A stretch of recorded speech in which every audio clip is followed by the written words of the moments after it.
Tanks have come a long way from their early days of crossing trenches and dodging landmines. The most capable tanks of today, like the Leopard and Abrams with their heavy guns and targeting systems, more and more resemble battleships crawling on land. The question is whether these behemoths, which have dominated the battlefield for over a century, are going extinct, or are they just evolving into something smaller? This question is posed by the war in Ukraine, where tanks are proving more vulnerable than ever, and that TM due to technologies like the Javelin launchers and FPV drones.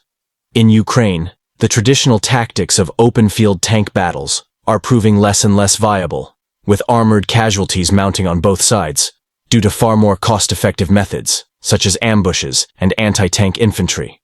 But from these heavy losses, a new strategy is emerging for armored warfare. Light and fast. Both the Russians and Ukrainians have begun to use lighter vehicles for their operations in the flat eastern steppe of Ukraine. One class of vehicle specifically, the AEO Infantry Fighting Vehicle ATO, or IAFI, is stealing the spotlight from the heavier main battle tanks Savor 4, and for good reasons. But why tanks need to lose weight, not so they can go faster, but to stay relevant. How the M1 Abrams gained its legendary status somewhat unfairly, and why IFVs are stealing the spotlight in the Ukraine war. To the extent that having Bradleys might be more effective than having F-16s, is not what you think. The legendary status of the Abrams main battle tanks were cemented over 30 years ago, in a battle during the Persian Gulf War between the United States and Iraq.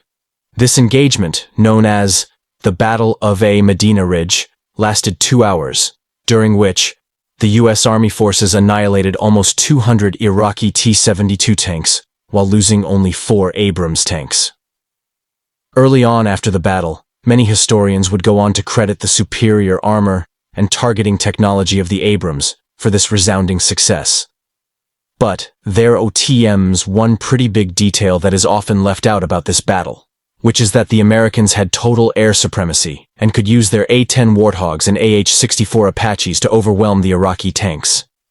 It's how TM's this detail that is missing today in Ukraine, since neither the Russians nor the ITO-TM use a lack of resources and parts to maintain their aircraft, while for the Ukrainians, ITO-TM a lack of aircraft and qualified pilots to fly them. Without air superiority, protecting tanks from infantry ambushes and anti-tank weapons is difficult, since their team has no element of suppression or reconnaissance from the air. But there is also another wrinkle with protecting tanks.